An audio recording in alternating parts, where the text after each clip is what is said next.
नमस्कार. मुलांना घडवताना या विचार शृंखलेमध्ये आपण संस्कार आणि संवाद कौशल्य याच्यावर थोडा विचार केला.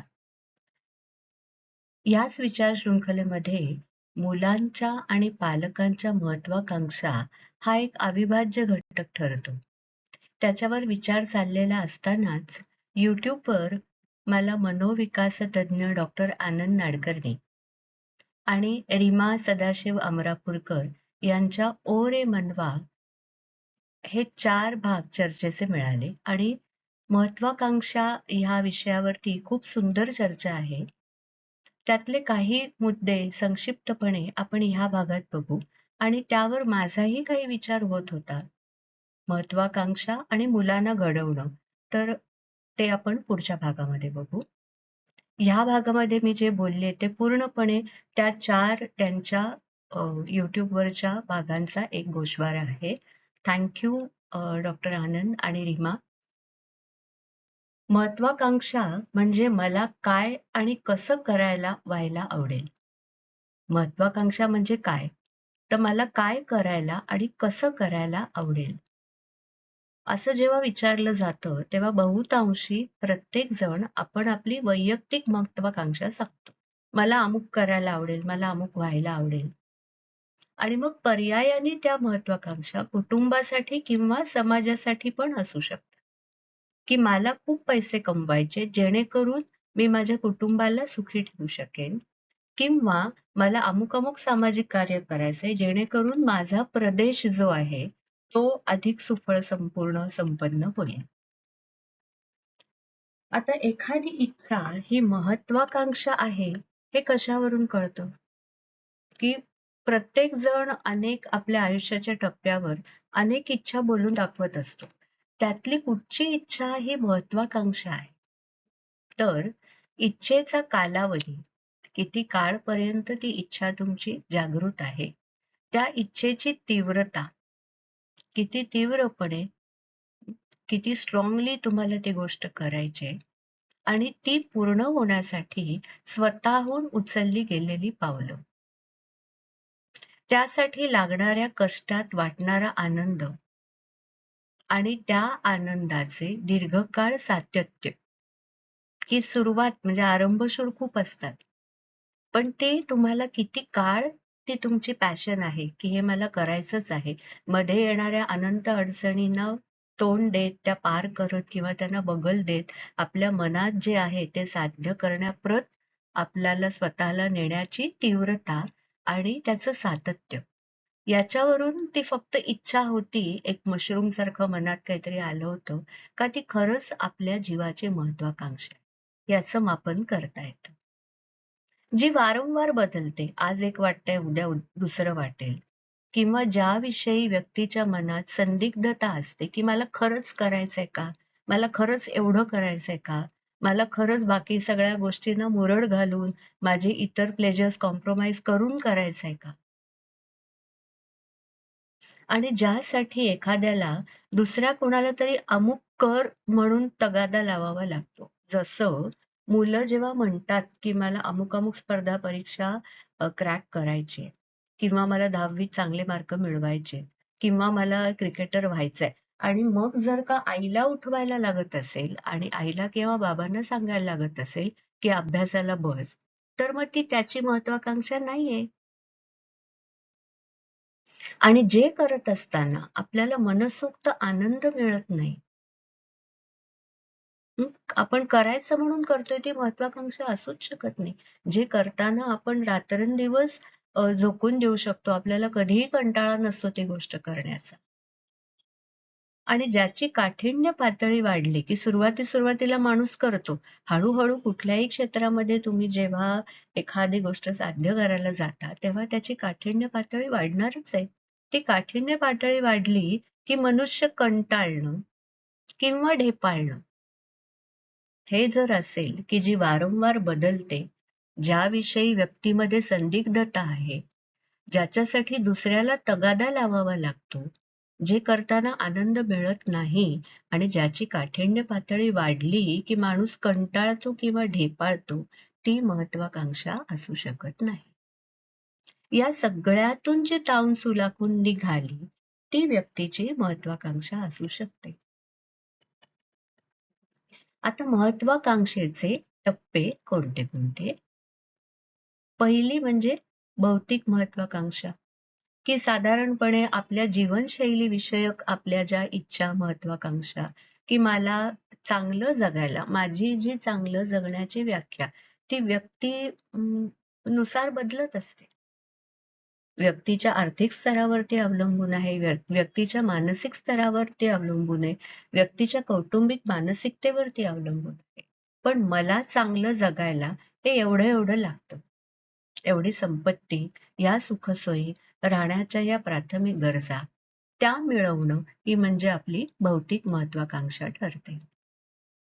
दुसरी ती पद प्रतिष्ठेची महत्वाकांक्षा, की समाजामध्ये मला एक अमुक स्थान असावं, माझं नाव व्हावं, माझी प्रसिद्धी व्हावी, चार चौघांनी माझ्याबद्दल बोलावं, ही महत्वाकांक्षा ही त्याच्या पुढची. आणि ह्या दोन्ही बेसिक महत्वाकांक्षा जेव्हा पूर्ण होतात तेव्हा त्यापुढे येते ती आत्मोद्धाराची महत्वाकांक्षा. कारण पहिल्या दोन्ही महत्वाकांक्षा या स्वाभाविक आहेत आणि वाजवी आहेत, असाव्या प्रत्येकाला. पण त्याची पूर्तता झाल्यानंतर व्यक्तीला त्या पलीकडे स्वयंविकास आणि उद्धार घडवून आणावासा वाटतो आणि वाटायला पाहिजे. माणसाचं आयुष्य तिथेच नाही संपता कामा, की गाड्या बंगला पैसे मिळाले आणि मला मी समाजामध्ये एक मला प्रतिष्ठा मिळाली, संपलं माझं आयुष्य. नाही, ते मिळाल्यानंतर आता मला काय करावं असं वाटतं. आणि त्या आत्मोद्धाराच्या महत्वाकांक्षेने माणूस भौतिकतेचे कटाह भेदून त्या पलीकडच्या आयामांचा वेध घेऊ शकतो. की साधं एक मटेरियल लाईफ आणि त्या पलीकडे आपण आधीच्या भागांमध्ये बघितलं तसं की मनुष्य जीवनाचं गंतव्य काय, इति कर्तव्यता काय, तर ही भौतिकता नाहीये ना.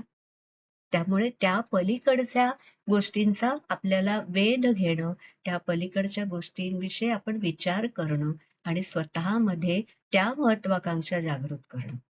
आता ह्यात दोन मुद्दे येतात की भौतिक सुख आणि प्रतिष्ठा हे मागणं किंवा ह्याची आशा ठेवणं हे गैर आहे का?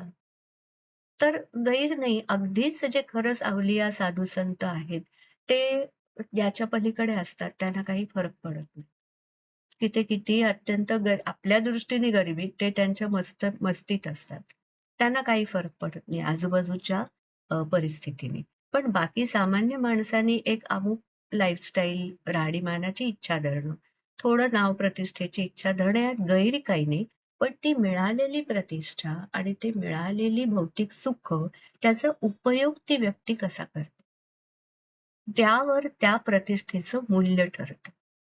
सामाजिक कार्य किंवा मानवतेच्या दृष्टिकोनातून जर त्या सोयी वापरल्या गेल्या, की माझ्याकडे 2 गाड्या आहेत, पण त्यातली एक गाडी मी देऊन टाकली कुठल्या तरी सामाजिक संस्थेला वापरायला, किंवा मी रोज ह्या पॉइंट पासून ह्या पॉइंट पर्यंत ड्राईव्ह करून जातो, माझ्याबरोबर 4 माणसं येईनात का?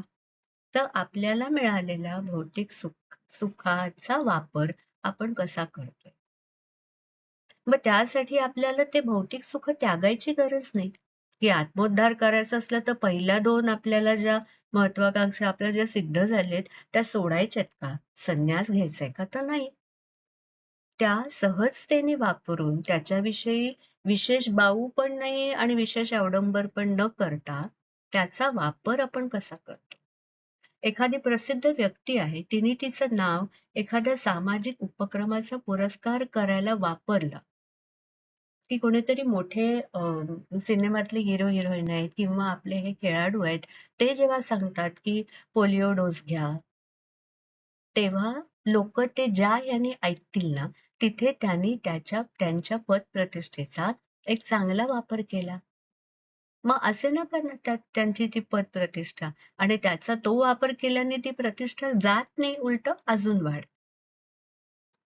आणि त्याहूनही पुढे वैयक्तिक महत्वाकांक्षा या वैश्विक किंवा मानवतेच्या भल्यासाठीच्याही असू शकतात.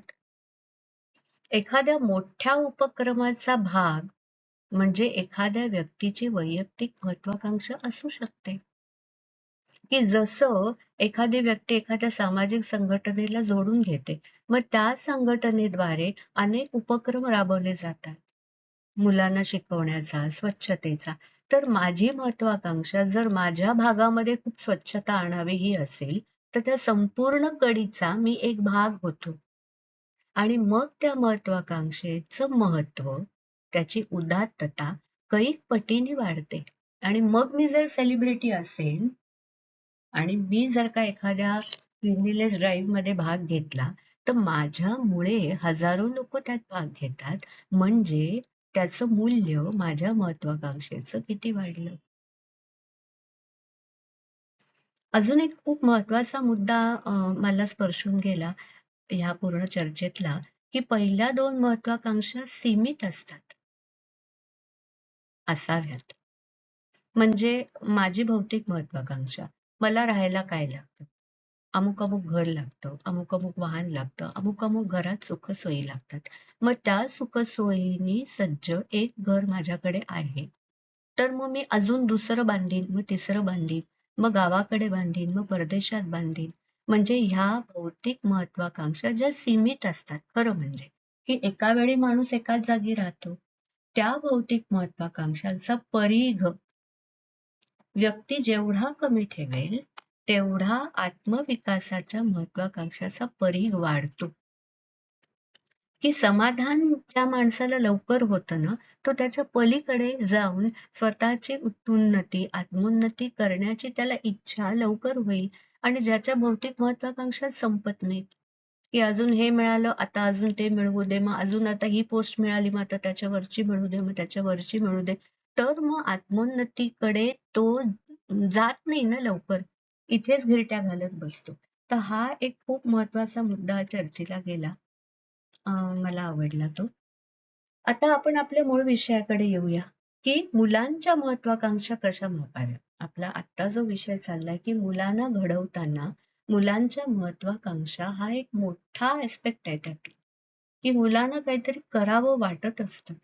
तर त्यांना करावं वाटण्याच्या गोष्टी आपण कशा मापायच्या, त्याला कसे प्रोत्साहन द्यायचं, याच्यावर बोलताना असा मुद्दा एक चर्चेला गेला, की लहान वयापासनं मुलांना छोट्या छोट्या गोष्टीत चॉईस द्यायचं, की जे हार्मलेस चॉईसेस आहेत, की आज आपल्याला बाहेर फिरायला जायचंय, तुला लाल ड्रेस घालायचाय का पिवळा घालायचाय, किंवा आज आपण हॉटेलमध्ये जेवणार आहोत, तुला ही डिश हवी का ही डिश हवी. म्हणजे त्यांना चॉईस, पण त्याच्यामध्ये एक लिमिटेशन, की हे दोन पर्याय तुझ्यासमोर उपलब्ध आहेत, त्यातला तू कुठचा घेणार आहेस. पुढे जाऊन जेव्हा करिअर निवड वगैरे असे येतात ना, तेव्हा त्याचं हे एक बेसिक ट्रेनिंग होतं, की आपल्यासमोर काही पर्याय आहेत आणि त्याच्यातला एक पर्याय आपल्याला निवडायचा आहे. आणि मग प्रत्येक मूल त्यातला बेस्ट पर्याय निवडतो, की लाल ड्रेस, पिवळा ड्रेस. मग मला दिसायला चांगला ड्रेस हवाय, का मला फिलिंगला चांगला ड्रेस हवाय, मऊ ड्रेस हवाय, का मला छान दिसणारा हवाय, आणि मग तो का हवाय याची चर्चा करावी मुलांबरोबर. की त्याने जर का सांगितलं मला लाल ड्रेस हवाय, तर का रे लाल निवडलास. नाही अगं तो मऊ आहे ना म्हणून. अच्छा बरोबर. मग पिवळा नाही ग, पिवळा नुसता दिसायला आहे पण तो मऊ नाहीये. म्हणजे आपल्याला चॉईस आणि तो आपण का केला याचं विश्लेषण करण्याची एक क्षमता मुलांमध्ये विकसित छोट्या छोट्या गोष्टीतनं करता येते. आणि हे पण एक लक्षात येतं, की कुठलाच पर्याय कधीही 100% योग्य नसतो. की लाल ड्रेस मऊ आहे, पण तो दिसायला तेवढा चांगला नाहीये. मग आपण ज्या पार्टीत जाणार आहोत, तिकडे कदाचित इतर मुलांचे ड्रेस तुझ्यापेक्षा चांगले असतील दिसायला, पण तू कम्फर्टेबल असशील. मग कुठलाही पर्याय कधीही 100% नसतोच. प्रत्येक पर्यायामध्ये आपल्याला काहीतरी कॉम्प्रोमाइज करायला लागतं. पण अशा प्रकारे जर आपण मुलांचं प्रशिक्षण केलं, त्यांना अनेक वेळी अशा छोट्या छोट्या संधी दिल्या, की ज्याच्यामध्ये त्यांना काय हवंय याची निवड त्यांनी करायची. त्यामध्ये दोन गोष्टी घडतात, की त्यांना चॉईसेस मधून निवडण्याची एक सवय लागते. त्यांना स्वतंत्र विचार करण्याची सवय लागते. आणि त्यांना एखादा निर्णय घेण्याची सवय लागते आणि मग त्या निर्णयाची जबाबदारी घेण्याची सवय लागते. की आपण जर मुलाला सांगितलं, की तू लाल ड्रेस घाल, तर मग ते भांडायला मोकळं, की आई तू म्हणालीस म्हणून मी लाल ड्रेस घातला, आता अमकं झालं तमकं झालं. तर नाही, त्यांनीच सांगितलंय मला लाल ड्रेस घालायचा. जबाबदारी तुझी. तुझा ड्रेस चार चौघांच्यात जरा कमी चांगला दिसला तर तू कोणाला ब्लेम देईल. त्यामुळे आपण जे निर्णय घेतो त्याची जबाबदारी पण घेण्याची क्षमता आणि निर्णय घेण्याची क्षमता ही हळूहळू विकसित होत जाते. आणि असे लहान लहान निर्णय पालकांनी जर मुलांना घेऊन दिले तर एकदम करिअर निवडीच्या वेळी काही पालक म्हणतात की आम्ही त्यांना पूर्ण स्वातंत्र्य दिलं, त्याला हवं ते करू दे. पण त्याची ती क्षमताच आपण विकसित करून घेतली नाही, त्याला माहीतच नाहीये. पण लहानपणापासून आई बाबाच ठरवतायत सगळं, की तू काय करायचं, काय घालायचं, कुठे जायचं. मग ते कधी शिकणार मूल? त्यामुळे त्यांना विश्लेषण करायला लावणं, चॉईस घ्यायला लावणं, विश्लेषण करायला लावणं, ते डोळसपणे ऐकणं, त्यांची कल्पना, त्यांचं भावविश्व समजून घेणं, त्यात सहभागी होणं, हे मुलांबरोबरचे आपले स्नेहसंबंध दृढ करण्याचे मार्ग आहेत. ते चोखाळणं गरजेचं आहे. आणि अगदी शेवटी महत्वाकांक्षांच्या पलीकडे, की आपण एखादी महत्वाकांक्षा धरली आणि त्या महत्वाकांक्षेला आपण तन मन झोकून वाहून घेतलं, सतत त्याचाच विचार केला, ते करत असताना कधीही थकवा न येणं आणि त्यातून त्या विषयात पारंगतता येणं, की आपण एखाद्या आपल्या आवडीचा आपण पाठपुरावा केला, मग त्याच्यात येणारी आपण सगळ्या अडचणींना आपण मात केली, त्या सगळ्या अडचणींच्या आपण वर गेलो आणि मग आपल्याला त्या विषयामध्ये एक एक्सपर्टीज आला. तो एक्सपर्टीज आल्यानंतर ज्यांच्याकडनं आपण शिकलो त्यांच्यासारखं आपण सुरुवातीला करायला लागतो. म्हणजे आपला पहिली स्लॅब काय, की आपले जे गुरु आहेत, ज्यांनी आपल्याला शिकवलंय, त्यांच्यासारखं आपण करायला लागणं. त्यांच्यासारखं आपण करायला लागणं आणि आणि मग हळूच त्यामध्ये आपलाही एक रंग घालता येणं. आपलाही एक रंग घालता येईल, की एखाद्या घराण्याची गायकी आहे, तर आधी त्या आपल्या गुरूंकडनं ती गायकी आपण आत्मसात केली, मग आपण हुबेहूब आपल्या गुरुजींसारखं गायला लागलो आणि मग कालांतराने प्रेक्षकांना कळलं, की आता गुरुजींच्या गायकी सकट ह्याची स्वतःचीही एक लकब, ह्याची स्वतःची एक शैली तयार होते. म्हणजे त्या शाखेतल्या, त्या परंपरेतला आपण एक धागा होणं, की वरतून येतं आणि आपण ते कोणाला तरी देतो. म्हणजे तिथे आपण मी न राहणं आणि त्या पूर्ण परंपरेतला आपण एक हिस्सा होणं, ही महत्वाकांक्षेची अंतिम स्थिती म्हणा किंवा एक सबलाईम स्टेट असं म्हणता येईल. महत्वाकांक्षेची परिसीमा. हा खूप सुंदर मुद्दा डॉक्टर नाडकर्णींनी सांगितला, मला फार आवडला. साधारण 4ही भागांचा हा गोषवारा असा आहे. विचार प्रवर्तक मुद्दे होते. अतिशय सोपी आणि साध्या शब्दात मांडणी, चर्चेच्या स्वरूपात अतिशय सोपे प्रश्न विचारले गेले आणि त्याला अतिशय सोप्या आपल्या रोजच्या भाषेमध्ये उत्तरं, त्याच्यामध्ये कुठेही मोठे मोठे तांत्रिक शब्द न आणता, मोठे मोठे सायंटिफिक फॅक्ट्स न आणता खूप सुंदरपणे प्रस्तुतीकरण ह्या संपूर्ण मालिकेचं आहे. ऐकता ऐकता माझे अनेक विचारांचे प्रवाह सुरू होते, कारण ह्या सगळ्या चर्चा सुरूच होत्या माझ्या तज्ञ शिक्षकांशी, की संवाद कौशल्य म्हणजे काय, संस्कार म्हणजे काय, काय करता येईल मुलांना घडवताना. शिक्षक म्हणून सतत डोक्यामध्ये हा एक विचार असतो, की मुलांना जास्तीत जास्त चांगलं कसं देता येईल, त्यांना एक व्यक्ती म्हणून कसं घडवता येईल. तर हे सगळे विचार सुरू होते आणि सगळ्या चर्चा सुरू होत्या. त्यामुळे या 4 भागांची सांगड माझ्या विचारांची होऊन माझेही त्याच्यात अनेक रिफ्लेक्शन्स आले. पुढच्या 2 भागांमध्ये त्या माझ्या विचारांचं एक संकलन, त्या शब्दबद्ध करण्याचा एक प्रयत्न करणार आहे. ह्या भागात इथेच थांबूया. पुन्हा एकदा डॉक्टर नाडकर्णी खूप खूप थँक एक खूप छान विचारांना चालना मिळाली आपल्या या 4 भागांमध्ये. थांबूया इकडेच. नमस्कार.